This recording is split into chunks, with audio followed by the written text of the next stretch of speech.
रामपुर जाखड़पुरा में आए हैं। तो दिवेश यादव जी के पास जो 2005 से लगातार प्रधान रहे हैं, उनसे कुछ इलेक्शन के बारे में जानकारी लेनी है। भैया, इस बार जो चुनाव होने जा रहा है नगर निकाय के द्वारा, ये नगर निगम में आ गया है और इसमें और एरिया भी बढ़ा दी गई है, तो इसमें किस एजेंडे के साथ आप काम चालू करेंगे? देखिए, सबसे पहले आपका बहुत बहुत धन्यवाद। आप हमारे गांव में आए हैं और आपका चैनल, आपके प्रयास से आप यहां गांव में आए हैं। गांव की समस्याओं को लेकर के और नगर निगम के चुनाव को लेकर के आपने ये मुहिम चलाई है, इसलिए बहुत बहुत धन्यवाद भी आपका है। और आपसे बता दें, नगर निगम में ये क्षेत्र शामिल किया गया है। लखनऊ में 88 गाँव को शामिल किया गया है और ये 88 गांव में लगभग 3 साल होने चल रहा है जब से नगर निगम में शामिल किया गया। प्रधानी व्यवस्था ख़त्म कर दी गई है, तब से गांव में बहुत सारी समस्याएं हैं और सीवर लाइन है, बिजली, पानी, सड़क, नाली, सारे काम अवरुद्ध हैं। यही नहीं, और आपसे बता दें, जो 88 गांव शामिल किए गए हैं, 88 गाँव की बहुत बुरी कंडीशन है।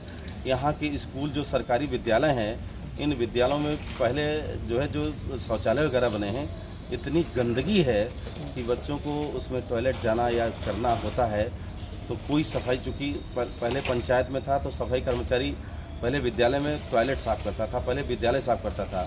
लेकिन जब से प्रधानी ख़त्म कर दी गई है, तब से वहाँ पर कोई सफाई कर्मचारी नहीं आता है, न कोई साफ़ सफाई हो रही है, न कोई व्यवस्था बन रही है।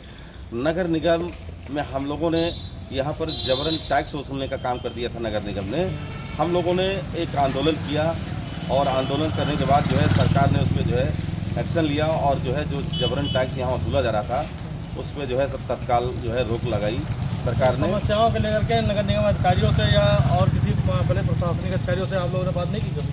हम लोगों ने यहाँ पर जो नगर आयुक्त हैं, हम लोगों ने नगर आयुक्त से मिल करके पूरी समस्याओं को हम लोगों ने लिख करके दिया है।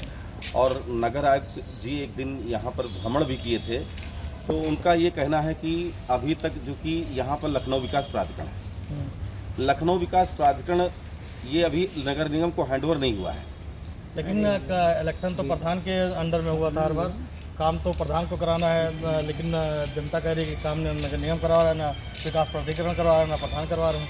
आपसे बताया ना, अब ये गांव न राम में रह गया न रहीम में रह गया है। अब ये मैं बता रहा हूँ कि 3 साल से लगातार ये गांव अनाथ है। इसमें ना प्रधानी है, ना नगर निगम है।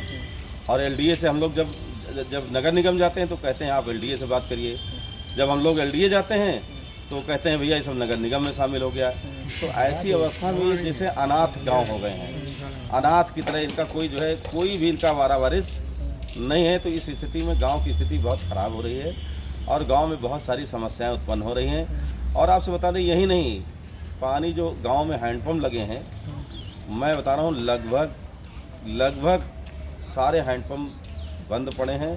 शायद ही कोई 2-4-5 हैंडपम्प चल रहे हों, नहीं तो सारे हैंडपम्प खराब पड़े हुए हैं। और यही नहीं, मैंने आपसे बताया ना कि गांव की सारी व्यवस्था ठप है, विकास कार्य सब बंद है। अब नगर निगम में आने पर क्षेत्र को काफ़ी लंबा कर दिया है और इसमें अब सिंबल पर चुनाव होगा। अगर अब हर पार्टी के लोग इसमें करेंगे, अगर आपको सिंबल नहीं मिलता है तो आप निर्दलीय लड़ेंगे या सिंबल पे ही लड़ेंगे? देखिए, मैं अपने जनता की समस्याओं को लेकर के, पार्टी मुझे टिकट देती है तो ठीक है, नहीं देती है तो ठीक है, लेकिन मैं अपने गांव की समस्या, क्षेत्र की, वार्ड की समस्याओं को लेकर हमेशा संघर्षरत रहूँगा। हमारी सबसे जो बड़ी बात है, हमारे लिए जनता की समस्याएं मेन है। हमारे लिए सबसे बड़ी पार्टी जनता है।